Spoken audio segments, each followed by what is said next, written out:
14 গ্রামের এক লোক আছে দুবাই, 6টা কোম্পানির মালিক, এর মাহফিল আমি করি, দুবাই গিয়েও আর প্রোগ্রাম করি। এই ভদ্রলোক 6টা কোম্পানির মালিক, নিজের নামটাও ঠিক মতো লিখতে পারে না। আমি উইলিংলি বলছি, ভাই মানুষকে তো আল্লাহ কোনো না কোনোভাবে উঠায়, আপনি কি কোনো কিছু পেয়েছেন এরকম যে এই কারণে আল্লাহ তাআলা আপনারা উঠায় দিছে? হালাল পথে উপার্জন করে, কিন্তু হুজুর কোনো ভাই মায়ের খেদমত করে না। আমি আমার মা রাজমিস্ত্রি কাজ করছি দুবাই এসে, মায়ের খেদমত করেছি, যা কামাইছে অর্ধেক দিয়ে দিচ্ছি।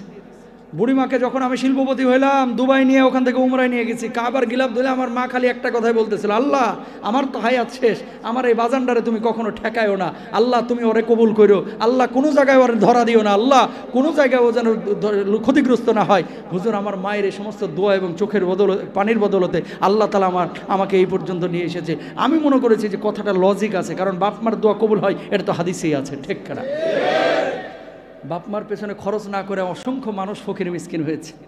এই যে বুড়া বাপটা হাড় ভাঙা পরিশ্রম করেছে ভাই আপনার জন্য, আপনি দেখেন নাই ছোটোবেলা তো, আজকে সেনা আপনার দাড়ি হয়েছে, আজকে আমার ভাইয়ের বড় হয়েছে, আমি বড় হয়েছে।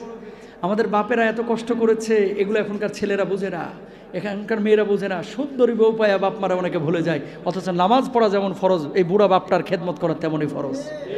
কথা বলেন। নবীজি কি বলছেন খেয়াল করেন, হুমা জান্নাতুকা নারুক, বাবা মা তোমার জান্নাত, বাবা মা তোমার জাহান্নাম। বাপ মাকে খুশি রাখবা আল্লাহর জান্নাতে যাবা, বাপ মাকে অখুশি রাখবা আল্লাহর জাহান্নামে যাবা। মা যখন জন্ম দিয়েছে আপনাকে, আপনার স্বামীর হাত ধরে, বাপের হাত ধরে, মা অনেক সময় বলে কত মানুষ মারা যায়, আমিও না জানি মারা যায়, তুমি আমার মাফ করে দিও, জীবনটা বাজি রেখে আপনারা জন্ম দিয়েছে। ঢাকা থেকে যখন আসেন দেখবেন খেয়াল করে, অনেকে আপনার হাতের দিকে তাকায়, প্রবাস থেকে যখন আসেন হাতের দিকে তাকায়। একমাত্র মানুষ যে আপনার হাতে তাকায় না, কি আনছেন না আনছেন ও হিসাব করে না, সে হচ্ছে আপনার মা, আপনার মা, আপনার মা, আপনার বাপ, আর কেউ না। পরীক্ষার হলে যাবেন, রাত্রিবেলায় তাহাজ্জুদে যে কাঁদে সে হচ্ছে আপনার মা। জেলখানায় যান, হসপিটালে যান, এই যে পালসার হুন্ডা নিয়ে যে বন্ধুগুলো আপনার পেছনে পেছনে ঘুরতো, একটারও পাবেন না, পাবেন আপনার মা ডারে। মারে কষ্ট দিয়েন না, বাপের কষ্ট দিয়েন না। বাপ মা যতদিন জীবিত থাকে অনেকে বুঝে না, যখন মারা যায় তখন বোঝে। মা এমন একটা জিনিস, ছোট্ট একটা মুরগি রান্না করেছে, 5 ভাই মিলে খায় উঠে গেছে, নিচে এক টুকরা আলু আর একটু ঝোল রাখছেন, ওটা দিয়ে মা আসর আগে ভাত খেয়ে উঠে গেছে। কোনোদিন কোনো মা সন্তানকে বলে না, কিরে আমার লাগে এক টুকরা গোস্ত রাখলি না কেন? মায়ের মনটা হচ্ছে এমন যে আমার বাজান খাইছে মানে আমার খাওয়া হয়ে গেছে। পিঠা দিয়ে গেছে পাশের বাড়ি থেকে, দেখবেন ঢাকা রেখে দেয়, মা খায় না, আমার বাজান এসে বাইরে থেকে খাবে। আর আপনার বাপ ঈদের সময় নতুন জুতা জামা কিনে দিয়েছে। আমার বাংলাদেশের 90% বাবার জবাব একই, খালি বাপকে ঈদের সময় বলেন, আব্বা তুমি কিনে দিলা, তুমি কিনবা না, তোমার নতুন জুতা জামা দরকার নাই। আপনি খালি এই কথাটা বলে দেখেন, বাপেদের জবাব হয় এরকম, দুর্ভোগ আমার তো গত বছর ওটাই ছিঁড়ে নাই। কথা বলেন না কেন? আমার তো গত বছর ওটাই ছিঁড়ে নাই। বাপেরও মন চেয়েছিল, কিন্তু বাপ তোমার বুঝতে মানে কুলাইতে পারে না টাকা পয়সা দিয়ে। সুতরাং বাপ মাকে খরচ করবেন, বাপ মার খেদমত করবেন, যতদিন জীবিত আছে খেদমত করবেন তো ইনশাল্লাহ। বাবা তুমি কেমন আছো ছোট মাটির ঘরে, তোমার কথার হৃদয় মাঝে পড়ছে বারে বারে। বাবা তুমি কেমন আছো ছোট মাটির ঘরে, তোমার কথার হৃদয় মাঝে পড়ছে বারে বারে। বাবা গো বাবা, বাবা গো বাবা, কত আদর কত স্নেহ তোমার কাছে পেলাম, সব কিছু হারিয়ে আজকে নিঃস্ব হয়ে গেলাম। কত আদর কত স্নেহ তোমার কাছে পেলাম, সব কিছু হারিয়ে আজকে নিঃস্ব হয়ে গেলাম। ভালোবাসি তোমায় বাবা, বুকটা যে যায় ছিঁড়ে, তোমার কথার হৃদয় মাঝে পড়ছে বারে বারে। বাবা গো বাবা, বাবা গো বাবা। বাবা তুমি কেমন আছো ছোট মাটির ঘরে, তোমার কথার হৃদয় মাঝে পড়ছে বারে বারে। সবাই বলেন রব্বির হামহুমা কামা রব্বায়ানে সগীরা। আবার বলেন রব্বির হামহুমা রব্বায়ানে সগীরা। বাপ মা যাদের জীবিত আছে খেদমত করবেন তো ইনশাল্লাহ? করবেন তো ইনশাল্লাহ? আর দুইটা পাপ বলে আলোচনা শেষ করব। কোথা থেকে এসেছিল যে জীবনে শিরিক করবেন না। পীর সাহেবের পিছনে এত টাকা খরচ করার দরকার নাই, বাপ মার পিছনে খরচ করেন। হুজুরের পেছনে এত খরচ করার দরকার নাই, বাপ মার পেছনে খরচ করেন। আপনার বাপ মা আপনার বড় পীর, ঠিক কিনা ভাইরা? বাপ মার পেছনে খরচ করেন। বুড়া বাপটা ওষুধ কিনবে 500 টাকা চাইলেই সেট করে উঠে, আর ওইদিকে যে কফি বিল দিয়ে আসে 800 টাকা বন্ধু বান্ধবের, ঠিক কিনা? বাপ মাকে খেদমত করবো তো ইনশাল্লাহ। 2 নাম্বার নিকৃষ্ট পাপ ও আং তাকতুলা ওয়ালাদাকা মাখাফাতা আইয়াতাম। দুনিয়ার জিন্দগিতে কি খাওয়াবেন এই ভয়ে অনেকে সন্তান সন্ততিকে পেটের মধ্যে হত্যা করে ফেলে, আছে না নাই? কখনো কি খাওয়াবেন এই ভয়ে সন্তান হত্যা করবেন না। মনে রাখবেন আপনাকে যে আল্লাহ খাওয়াচ্ছে ওই আল্লাহ সুবহানাহু ওয়া তাআলা আপনার সন্তানকেও খাওয়াবে।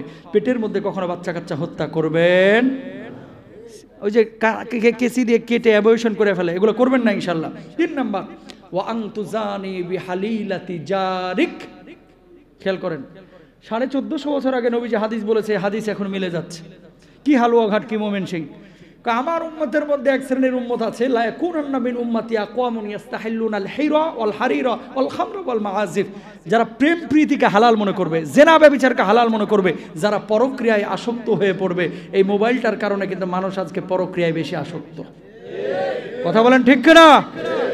আমার উম্মতের এক শ্রেণীর উম্মত চিকন চাকন পোশাক পরবে। আমার উম্মতের নারীরা, আমার উম্মতের ছেলেরা এমন পোশাক পরিধান করবে যে ভেতরের আকার আকৃতিও বোঝা যাবে।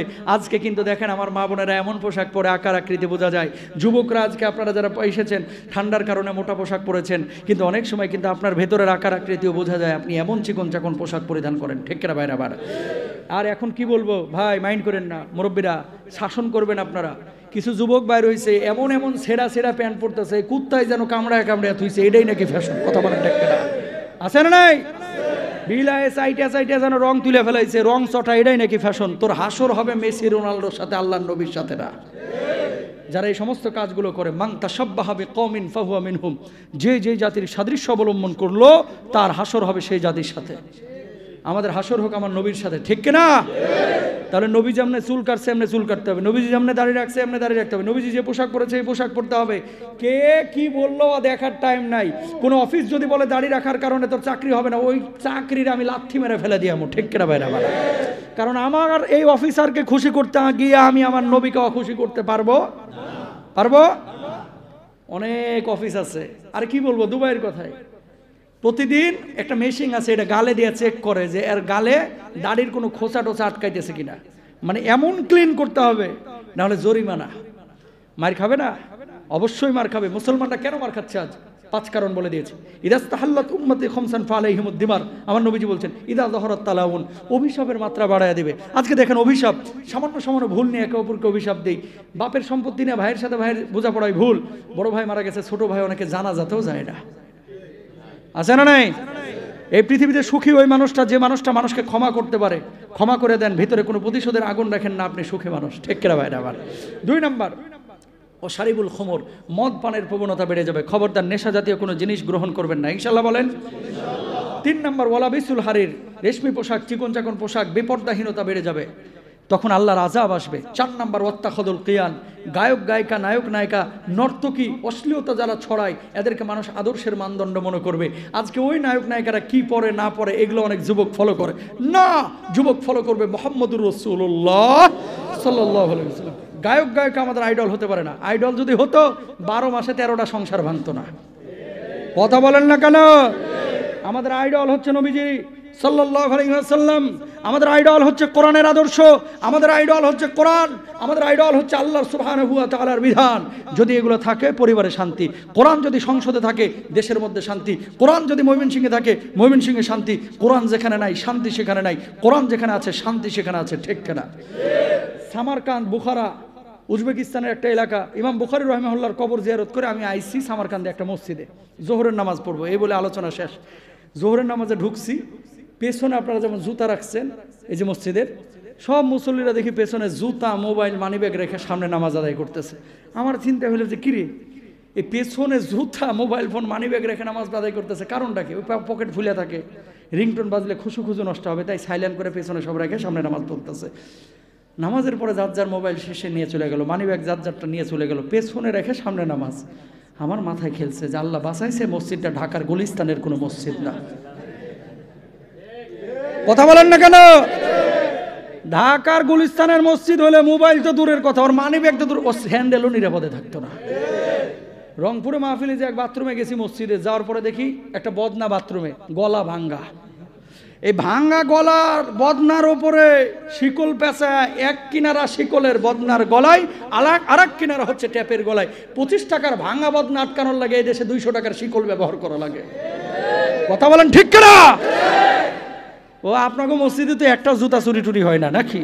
কিছু মুসল্লি আছে, ভাব ধরে মুসল্লি, মনে হচ্ছে জান্নাত থেকে এখনই পালায় আইছে মনে হয়, আসে জুতা চুরি করতে। ঠিক কিনা? আল্লাহ এদেরকে হেদায়েত দান করুক, আমিন বলেন। ওখানে কেউ মোবাইলে হাত দিচ্ছে না, আর আমাদের দেশে জুতার লোভ সামলাইতে পারতেছে না, কারণ একটাই, কোরআন আছে, চুরি নাই। কথা কয়টা? কোরআন আছে কি নাই? কোরআন থাকবে না, চুরি ঘরে ঘরে ঢুকবে। কোরআন থাকবে না, পারিবারিক অশান্তি ঢুকবে। কোরআন থাকবে না, আত্মীয় স্বজনের মধ্যে বন্ডিং নষ্ট হয়ে যাবে। শিক্ষিত মানুষ অনেক হচ্ছে, মনুষ্যত্ববোধ নাই ভাই। শিক্ষিত হচ্ছে, চুরিও বাড়ছে। আগে ছিল সিজ ক্যাচোর, এখন তো 150 টাকা চুরি করলে আপনারা গাছের সাথে একেবারে বাঁধেন রশি দিয়া, আর 150 কোটি চুরি করলে হেরা আবার সার বলে সালাম দেন। কথা কোন ঠিক না? সুতরাং প্রিয় ভাইরা আমার, বি কেয়ারফুল। শিক্ষিত হচ্ছেন ভালো কথা, নীতি নৈতিকতা, কোরআনহীন কোনো শিক্ষা যদি থাকে, ও মানুষ হইতে পারবে না। হয়তো বা ইউরোপিয়ানদের মতো ভালো থাকতে পারবে, কোরআন ছাড়া কখনো পরিবারে, সমাজে, রাষ্ট্রে শান্তি আসবে না। সবাই আমরা কোরআনকে আঁকড়ে ধরবো ইনশাআল্লাহ। হাদা মা ইনদি ওয়াল ইলমু ইনদাল্লাহ আলাইহি তাওয়াক্কালতু আলাইহি ওয়া আনিবু আখির দাওয়ানা আলহামদুলিল্লাহি রাব্বিল আলামিন। আসসালামু আলাইকুম ওয়া রাহমাতুল্লাহি ওয়া বারাকাতুহু। এই প্রতিকূল আবহাওয়ার মধ্যে, বৃষ্টির মধ্যেও যে আপনারা এতক্ষণ বসে বসে আলোচনা শুনলেন, আল্লাহ তাআলা সবাইকে মাফ করে দেন, আমিন। জি, আমরা একটা কথা বলি, আলহামদুলিল্লাহ, আল্লাহ পাক যা করেন ভালোর জন্য করেন।